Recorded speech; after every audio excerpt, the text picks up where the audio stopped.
Hello and welcome to another inspiring episode of Diaspora Network, where we celebrate Nigerians making remarkable strides around the world. I'm Teniola Oyetayo.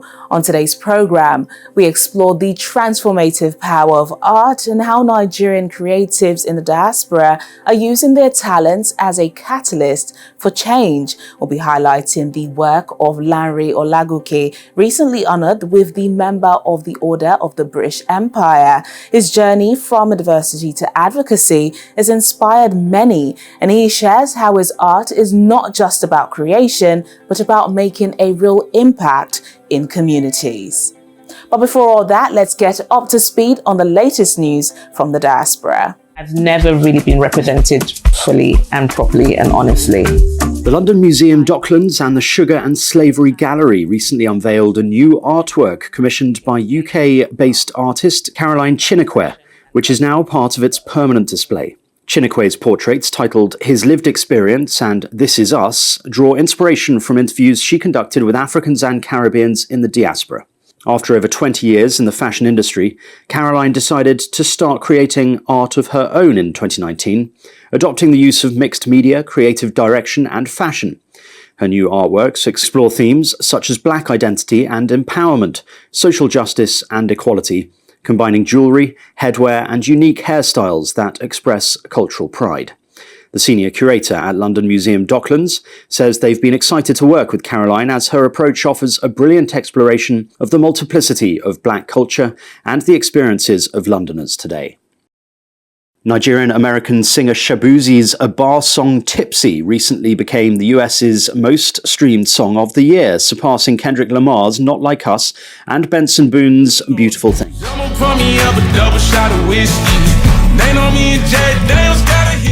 As of the week, commencing August 26th, the song, which has also got over 110 million views on YouTube, has been the longest-running #1 single of 2024 on the Hot 100, standing for 7 weeks. Shabuzi became the first Black artist to top both the Hot 100 and the Hot Country Songs charts in July, gaining traction from his third studio album, Where I've Been Isn't Where I'm Going, which was released in May this year. In August, Nigeria's first Olympic medalist, Nojim Maiyegun, passed away at the age of 83 in his Austrian residence. Born in Lagos in 1941, Maiyegun took inspiration from Nigerian boxers such as Dick Tiger and Hogan Kid Bassi, who was the first man of Nigerian descent to become a world boxing champion in 1957. Nojim made history when he won the bronze medal at the 1964 Tokyo Summer Olympics in the men's light middleweight category. Just 2 years later, he went on to win bronze in the Kingston Commonwealth Games. The news came just days after the 60th anniversary of his Olympic victory. His death comes as a huge loss to Nigerian sporting history. However, his legacy remains a continued pride for the nation. In more positive news, 18-year-old Eniola Mariam Bolaji has won Nigeria's first ever medal, both in badminton and in the Paralympics, clinching third place at this year's women's SL3 singles.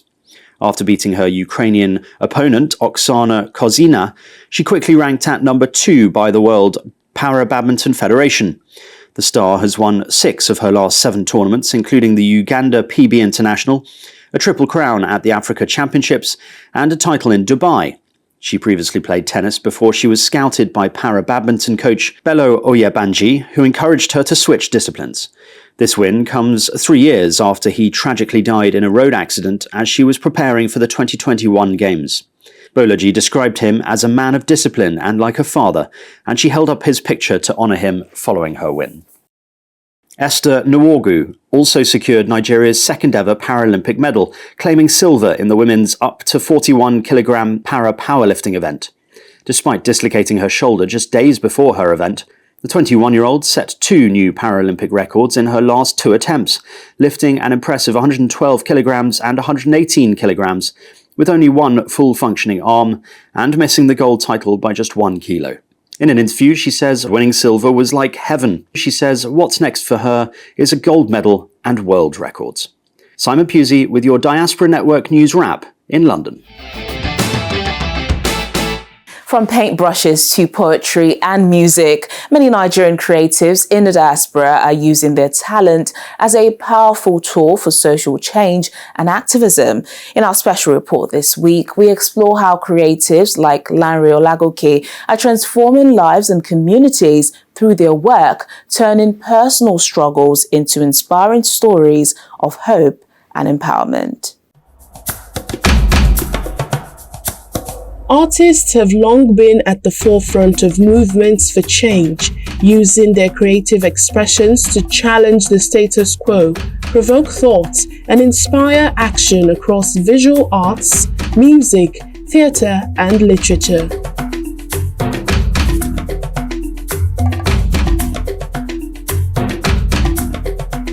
This is particularly true for artists from immigrant and diaspora communities, whose works often reflect the complexities of identity, belonging, and displacement.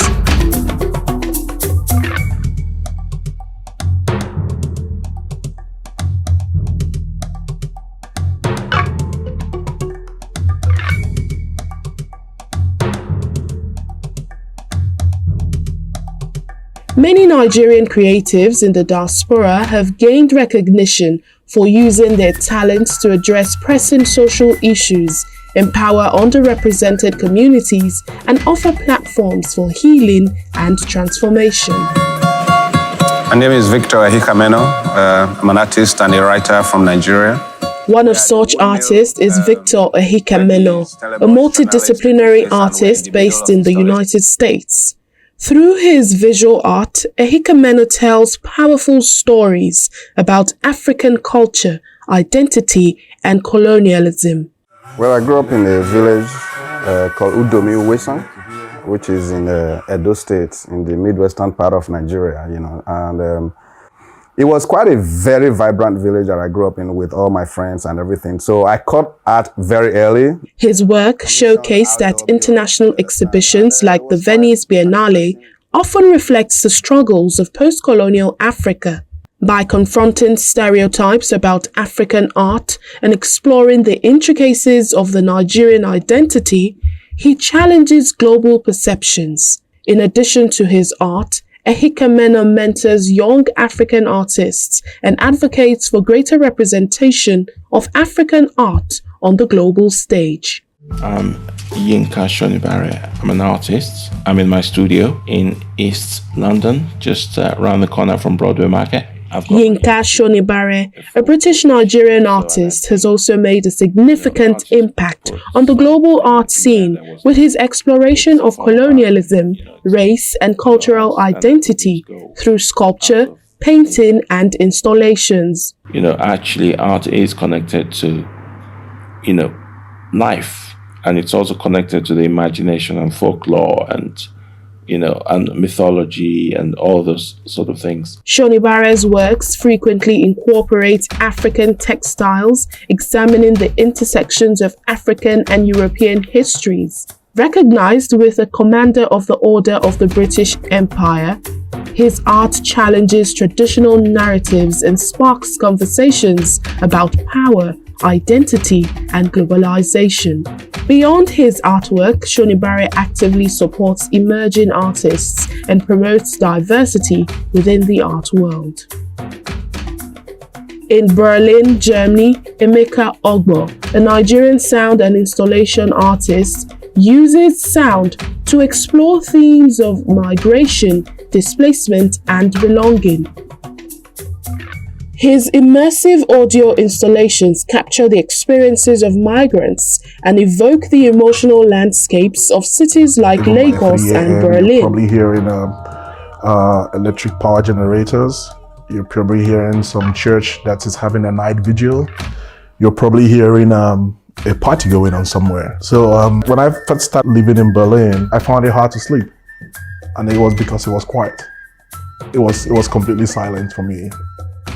In Lagos, we live every day, with sound. I've stopped calling it noise.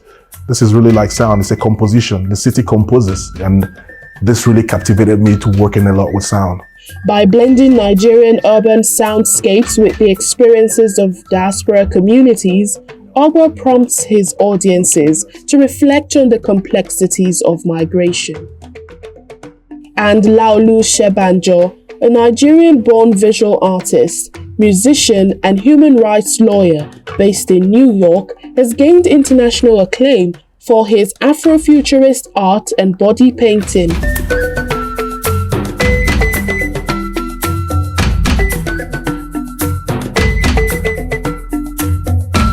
His work celebrates Yoruba culture and African spirituality, with his intricate designs featured in collaborations with global brands such as Nike and Beyoncé. Shebanjo's art serves as activism addressing issues of race, identity, and social justice. Through his organization, Laolu's Garage, he also teaches young people to use art as a tool for self-expression and activism, empowering the next generation of creatives. You see, African art is not just what you buy at Harlem Market in New York.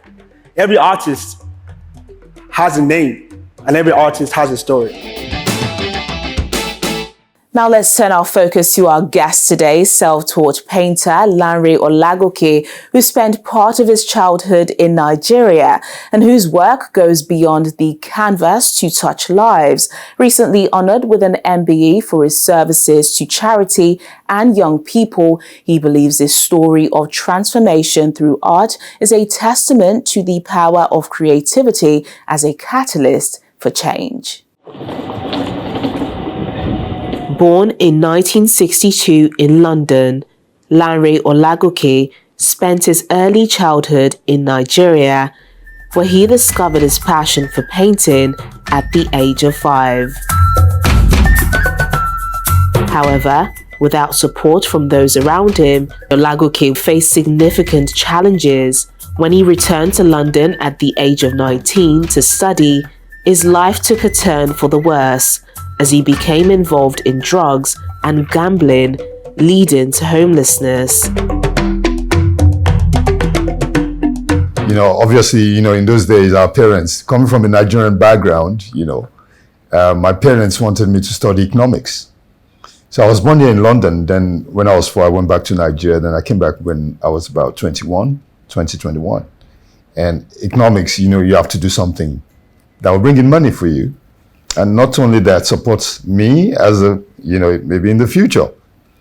But being an artist is the last thing you want to do. So I went to Northeast London Polytechnic to please my parents, or my mother, literally, because my father passed away. And when I was there, I realized this is not for me. I'm not an academic at all.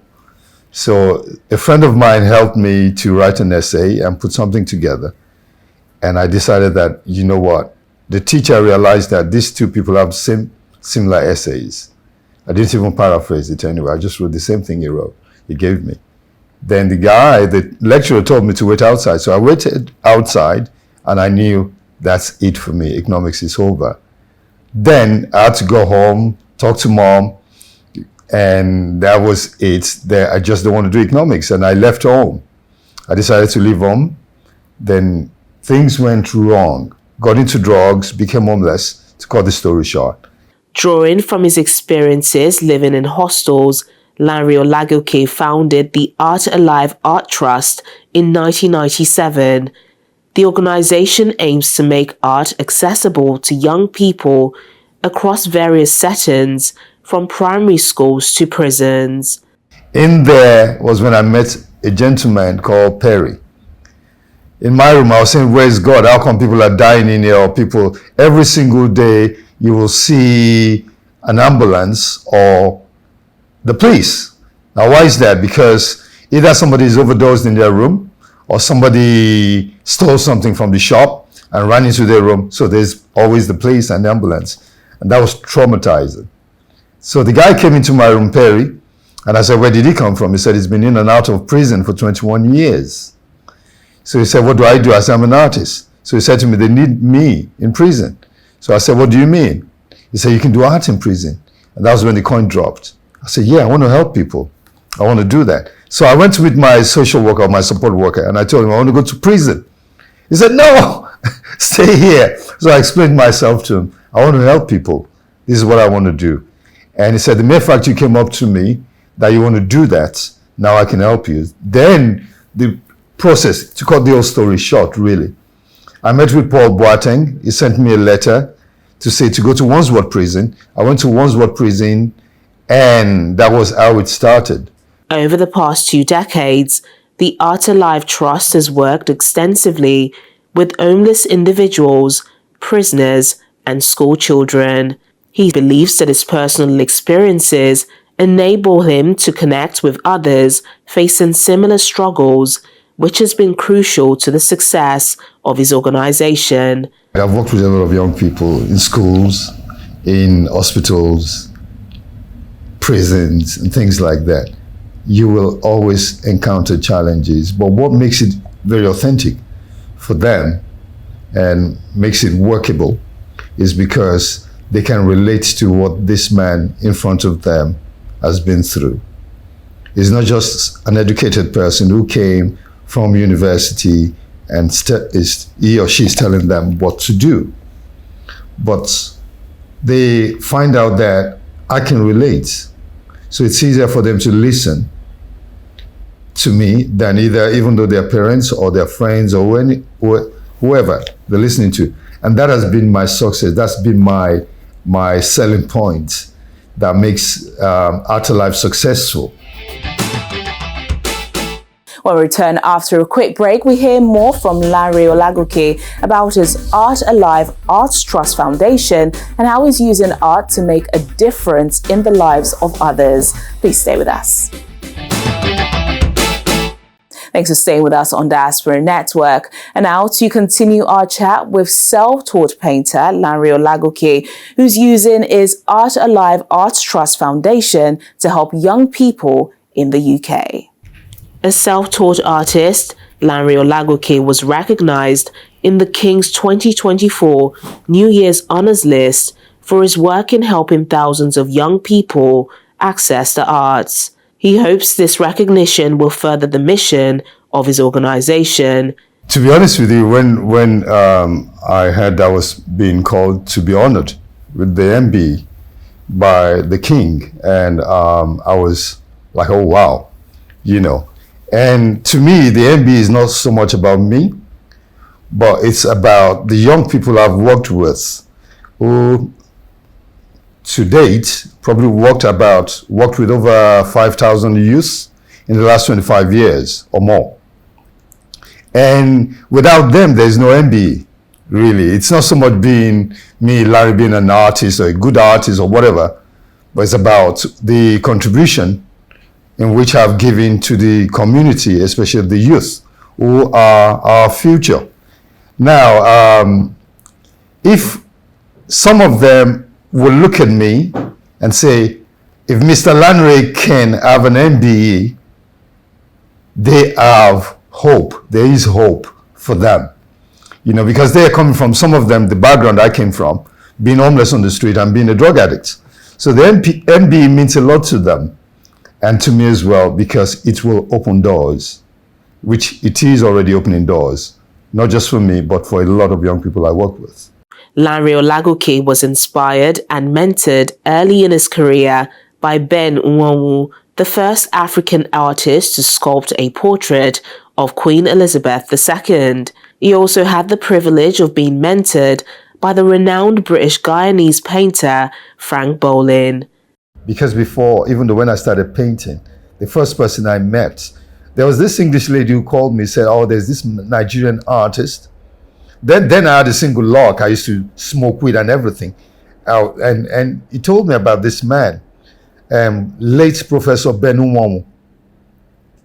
I was the only artist in this country who Professor Ben Nwanwu allowed to work with him in his studio in Swiss Cottage. And this happened years ago in the 80s. And I was in his studio.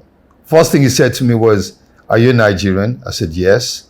Are you an artist? I said, yes. So what are you doing? I said, I'm not doing anything at the moment. So this is what he wants me to do for him. Do his laundry, clean his studio, certain things I don't touch.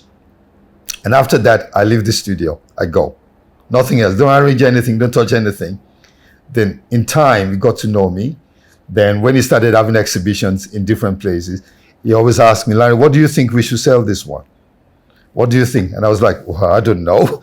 But anyway, so there was a relationship with him. Then he allowed me to start painting in his studio. So I started painting like him. I started doing paintings like him. And he didn't say a word. Then one day when I thought I'd finished that painting, I said, what does he think about this piece? He said to me, never ever try to be like Ben Wong. Be yourself. And my work changed from there. My work changed from there. He's number one in my life, an inspiration. He's passed away, sadly. But I was with him for 3 years, just an apprentice, just been there, because I never went to art school. And the other person is Frank Bolin. Frank Bolin heard about me when I got a place in Camden Town, and he decided to come with his wife, Rachel, and they came to my studio. I was like, Frank Bolin in my studio. So he looked at my work and he said, wow, these are great work. So when he said that, to me was like, whoa, I must be doing something good. And Frank Bolin was the one who came to my wedding when I got married, just like a father there and a role model, because he was my mentor then. And he's still alive. He's done great things. He's well known all over the world. He took me to New York, showed me his work. So from him, I've been really, really inspired. There's a piece I did, which is called Middle Passage. It looks so much like Frank Bolin's Middle Passage. So I had to name that painting Middle Passage because it was so much like his work. So I know there are some influences of Frank Bolin in some of my work. And but those are the two people who really, really have been very, very inspiring for me, role models for me. I love artwork, different artists, and I support other organizations. I support other upcoming artists and guide them. But those two people have been a very great influence to my life, in my work.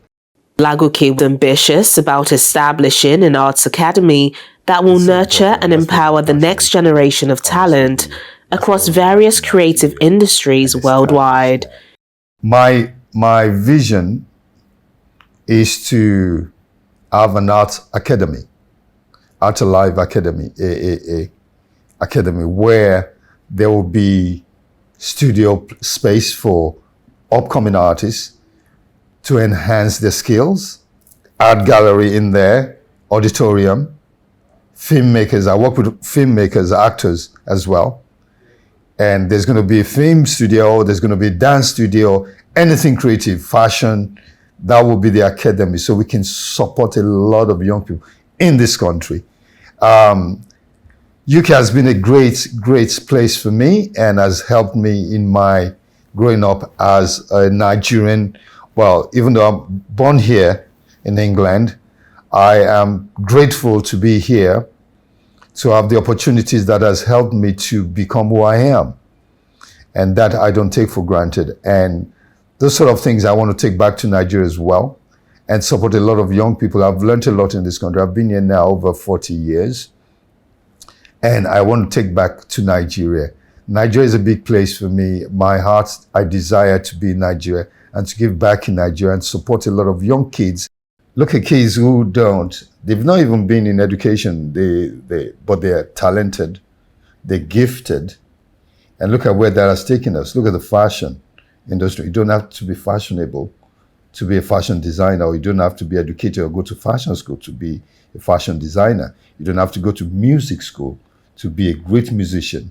You don't have to be a great sculptor to go to school, university. And don't get me wrong, it's important. Education is so, so important. But there are some gifted kids out there that before it's not allowed. I'm living testimony to that. It's just the last thing. That's how I end up on the street. Because art is the last thing. Now, in Nigeria, they call artists Oluya. And Oluya means, to them, is you're mad, you're crazy. But really what Oluya means is eccentric. And we can't understand you. You're just different.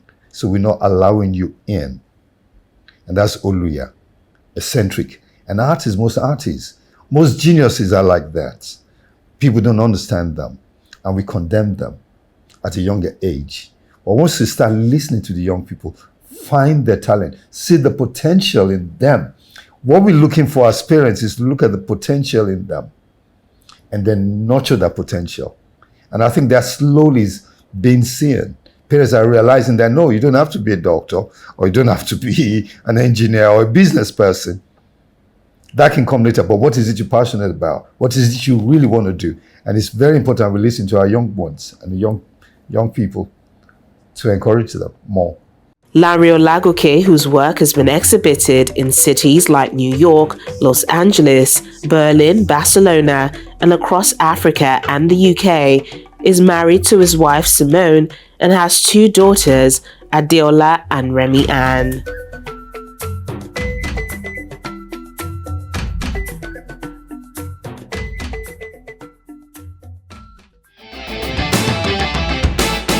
And that wraps up another inspiring episode of Diaspora Network. Remember, you can find more insightful stories of Nigerians making their mark on the global stage on our YouTube channel and website, channelstv.com. Until next time, I'm Teniola Uyitayo. Bye for now.